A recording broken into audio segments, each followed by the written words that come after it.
There's another distinction within that was between facts and events, which I thought was very enlightening for me. Can you sort of go over that? Well, I was commenting on the. El cine es una forma de arte que cuenta historias y conecta con las personas, sin importar su idioma o cultura. Los cineastas usan imágenes y sonidos para crear emociones y hacer que la audiencia se sienta identificada.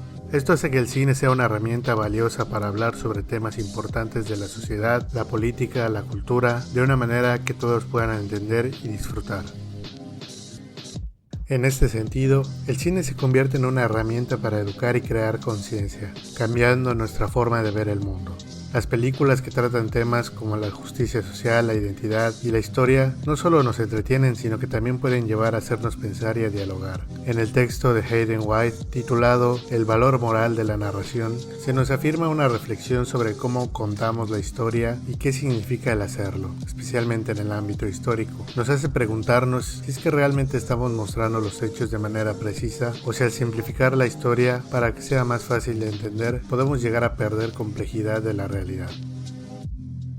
White nos hace pensar sobre cómo contamos la historia. A menudo cuando narramos eventos históricos tendemos a seguir un formato que busca hacerlo de una manera más fácil de entender. Pero esto puede hacer perdernos la riqueza de lo que realmente sucedió. Él nos invita a reflexionar sobre la narrativa histórica tradicional y de cómo esta funciona, a menudo teniendo que historiadores usan el formato de narrar la historia de manera cíclica, esto es con un principio, con un desarrollo y con un desenlace. Aunque la historia a menudo es más complicada que simplemente una línea de hechos que van de forma simultánea.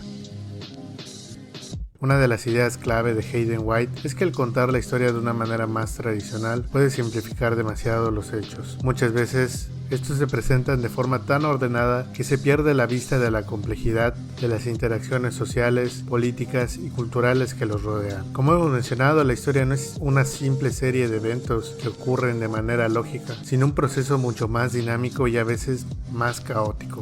Hay que entender la historia en un contexto más amplio, que no puede resumirse fácilmente en un inicio y un fin claros. La existencia de la historia está en cómo se conectan los hechos y cómo estas conexiones generan cambios importantes en la sociedad. ¿Cómo pueden conectarse las ideas de Hayden White aplicadas a la historiografía medieval de la narración con el tema principal de la divulgación a través de los medios audiovisuales, sean series, películas, documentales, etc., que vemos hoy en día? Pues fácil, muchas veces los medios audiovisuales tienden a simplificar tanto la historia para que sea más fácil de entender para todos. Esto puede resultar en una representación de los hechos que es demasiado ordenada y lineal, dejando de lado los matices complejos que conlleva la historia. Tal vez para explicar esto más a detalle bastaría un buen ejemplo, y en este momento se me ocurre el ejemplo de la serie de HBO Chernobyl, que cuenta la historia del desastre nuclear de 1986. La serie tiene una estructura clara y dramática. Empieza con un inicio, sigue con un desarrollo lleno de tensión y termina con una conclusión sobre las consecuencias del desastre, no solo en la Unión Soviética, sino en la vida de muchas personas. Aunque esta forma de narrar es efectiva para el formato audiovisual, también puede simplificar la historia al enfocarse más en las decisiones de las personas, sin profundizar en los complicados factores políticos, sociales y económicos que también fueron muy importantes para este evento. En la serie, el drama personal de los personajes se mezcla con los eventos históricos, pero el panorama complejo de la política soviética, la estructura burocrática, las dinámicas globales quedan en gran medida relegadas a un segundo plano. La narrativa, como sugiere White, tiende a simplificar la complejidad del desastre y su impacto en el mundo, siendo en este caso la historia un simple telón sobre el cual se desarrollan las historias personales de cada uno de los personajes. No podemos negar que este estilo narrativo tiene ventajas, como por ejemplo en Gladiador, película de Ridley Scott. En la película Gladiador, el estilo narrativo tradicional hace que el público se conecte emocionalmente con los personajes y crea un impacto visual fuerte. La audiencia se siente parte de la acción, se involucran en las luchas de los personajes, en la vida de Máximo el protagonista y en sus motivaciones, y como es claro de este estilo, en la tensión entre el bien y el mal. Esta estructura sencilla ayuda a que incluso los temas más complejos sean fáciles de entender, aunque se desechen muchos detalles de lo que realmente llegó a pasar. Slave!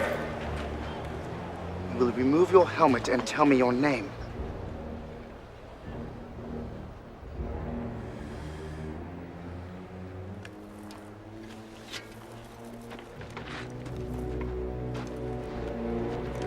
My name is Maximus Decimus Meridius, commander of the armies of the North, general of the Felix Legions, loyal servant to the true emperor Marcus Aurelius, father to a murdered son, husband to a murdered wife, and I will have my vengeance in this life or the next.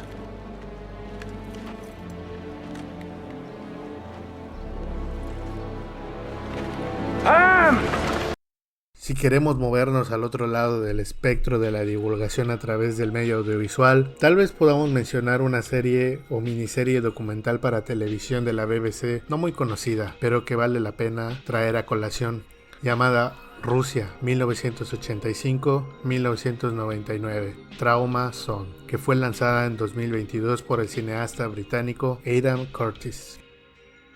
Este documental se adentra en un periodo clave de la historia de Rusia. Se centra en la caída de la Unión Soviética y los años posteriores en su transición al capitalismo de los años 90. A diferencia de muchas producciones que siguen un formato de metraje más crestomatia, este documental utiliza de manera única material de archivo que estuvo guardado por la BBC desde los años 90 y digitalizado por primera vez. Esto es importante porque las imágenes que vemos son auténticas y no han sido alteradas de ninguna forma, lo que le da un toque muy real a lo que está pasando y a lo que se nos muestra. Otra cosa interesante de ese documental es que es un poco experimental, ya que no tiene narraciones en off ni música de fondo. Esto significa que no hay una voz que nos diga cómo interpretar lo que estamos viendo, ni una banda sonora que intenta hacernos sentir de cierta o de tal manera. En lugar de esto, las imágenes hablan por sí solas y los comentarios se presentan solo como subtítulos. Aidan Curtis, el director, ha dicho que eligió este enfoque porque las imágenes son tan impactantes que no necesitan añadirse nada más. La idea es que todos los espectadores puedan vivir los eventos a través de lo que ven, lo que hace que todo se sienta más inmediato y real. Podríamos decir que el director utiliza un estilo muy parecido a un collage, en donde no busca contar una sola historia, sino más bien ofrecer una mezcla de experiencias, momentos, testimonios, y que juntos nos dan una visión más rica y compleja de lo que pasó en la Rusia post-soviética. Nos muestra las caras multifacéticas de un periodo histórico tan complicado y tan humano. Sinceramente pienso que Trauma Zone, aunque real y fascinante, no llega a ser el medio más efectivo para divulgar la historia de forma accesible, ya que su estilo documental centrado en imágenes de archivos y narración y música puede llegar a ser bastante confuso y difícil de seguir para muchos espectadores casuales. La falta de una estructura clara o el contexto explicado puede hacer que los eventos históricos sean aún más difíciles de entender, limitando su capacidad de atraer a una audiencia más amplia. Además, el ritmo lento y la ausencia de elementos dramáticos pueden hacer que el documental simplemente sea más difícil de disfrutar para quienes buscan de una experiencia más dinámica y comprensible. Entonces llega la pregunta de qué tipo de discurso o estructura sería más adecuada para divulgar la historia de una manera que no la simplifique demasiado. Si ya hemos visto que el cine histórico clásico tiende a sacrificar la complejidad por la narrativa emocional y dramática, pero el experimental también falla en transmitir de manera más accesible las realidades históricas, tal vez es posible que necesitemos una forma de audiovisual que, aunque mantenga el atractivo visual y narrativo, también profundice en los matices y las conexiones de los eventos históricos. Pienso que un buen ejemplo de esto es una serie que hace esto muy bien, llamada The Vietnam War de Ken Burns. Esta serie no sigue la típica historia de héroes ni villanos, ni presenta una versión tan simplificada de la guerra de Vietnam. En lugar de eso, nos ofrece una mirada un poco más compleja y desgarradora sobre muchos actores y perspectivas que estuvieron involucradas en el conflicto. A través de entrevistas, documentos históricos y una estructura que mezcla diferentes voces y puntos de vista, la serie no solo trata de mostrar lo que pasó en la guerra, sino también explorar los sentimientos y motivaciones y las consecuencias a largo plazo en la vida de las personas de este periodo histórico.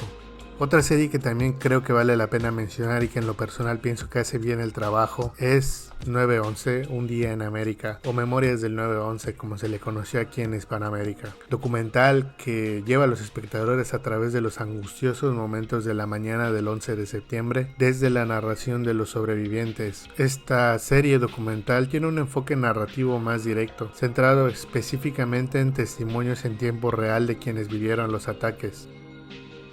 Aunque no es tan profunda como The Vietnam War, la serie sigue un formato más accesible y centrado en el impacto emocional de los eventos, lo que la hace más atractiva para un público masivo, pero también sin caer en la excesiva simplificación en la que caen películas como World Trade Center con Nicolas Cage. Creo que ambas series logran un balance entre la profundidad histórica y la accesibilidad, lo que las hace más efectivas para divulgar la historia sin perderse en la complejidad. Ambas son un buen ejemplo de que la narrativa histórica puede ser mucho más rica y menos simplificada, permitiendo que profundicemos en las complejidades de los hechos sin perder el hilo de la historia. Creo que lo que podemos aprender al final del día o lo que podemos sacar de todo esto es que, aunque las narrativas clásicas en el cine histórico pueden ser efectivas para captar la atención y conectar emocionalmente con la audiencia, también pueden sobresimplificar demasiado la historia, y que también a su vez algunos trabajos que intentan mostrar la realidad histórica pueden llegar a ser demasiado complejos para un público general que quiere aprender a la vez que tal vez se entretiene un poco más. El verdadero desafío es encontrar un equilibrio, crear un espacio donde la historia no solo se cuente de manera más fácil de entender, sino que también en una forma más realista y que capture todos los matices. Hasta el momento nos queda simplemente esperar a ver qué nos traerá la próxima década.